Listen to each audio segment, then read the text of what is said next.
Friends, இன்னைக்கு சிறுகடிக்க ஆசையில் மனோஜுக்கு என்ன பண்ணுறதுனே தெரியாமல் அந்த மொட்டை கடிதாசனால பயந்துட்டுருக்காரு. அப்போ தான் அவருக்கு ஒரு ஐடியா தோணுது.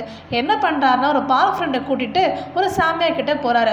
அவர்கிட்ட நடந்ததெல்லாம் சொல்லவும் அவர் என்ன சொல்கிறாருன்னா, நான் சொல்கிற மாதிரி ஒவ்வொரு நாளும் ஒவ்வொரு கலரில் ஷர்ட் போடணும், அப்படி நீ போட்டால் மட்டும்தான் உனக்கு எந்த பிரச்சனையும் வராது அப்படின்ற மாதிரி சொல்லிடுறாரு. இப்போவே இந்த சட்டையை கழட்டு இந்த மஞ்சள் துண்டை மேலே போத்திக்கோ அப்படின்ற மாதிரி மஞ்சள் கலர் கிளாத் ஒன்று கொடுத்துட்றாரு. ஏன்னா இன்றைக்கி மஞ்சள் கலர் தான் போடணுமா. அதை போட்டு அவர் வீட்டுக்கு போகிறாரு. இதுக்கு உள்ள முத்து என்ன பண்ணுறாருனா, அவர் மேலே ரூம் கட்டுறதுக்காக பைசா சேமிக்கிறதுக்காக ஒரு உண்டியல் வாங்கிட்டு வராரு.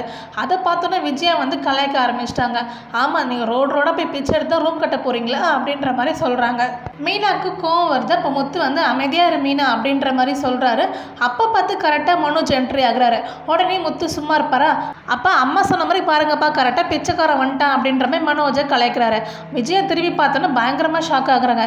என்னடா அவன் சட்டையை காணா சொல்லிட்டு துண்டை இழுக்கிறாங்க. அதெல்லாம் எதுவுமே பண்ணாதீங்க, நான் உடனே ரூம்குள்ளே போகணும்னு சொல்லிட்டு ரூம்குள்ளே போய் கதவை சாத்திக்கிறாரு. அப்புறம் ரோகிணி என்ட்ரி ஆகுறாங்க. அவங்க மனோஜ் பார்த்தோன்னா அவங்களும் ஷாக் ஆகுறாங்க. அப்புறம் நடந்தது எல்லாத்தையும் மனோஜ் சொல்கிறாரு. ரோகிணிக்கு கோவம் வந்து, உன்னை ப்ராங்க் பண்ணுறதுக்காக யாரும் இப்படி பண்ணிருக்காங்க, லூஸு மாதிரி பிஹேவ் பண்ணாத அப்படின்ற மாதிரி சொல்கிறாங்க. ஆனால் மனோஜ் கேட்குற மாதிரியே இல்லை.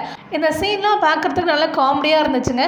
அந்த கடுதாசி யார் தான் கொடுத்தாங்கன்னு வெயிட் பண்ணி பார்ப்போம். உங்களுக்கு இந்த வீடியோ பிடிச்சிருந்துச்சுன்னா வீடியோக்கு லைக் பண்ணி மச்சான் சப்ஸ்கிரைப் பண்ணி சப்போர்ட் பண்ணுங்கள். தேங்க்யூ அண்ட் தேங்க்ஸ் ஃபார் வாட்சிங்.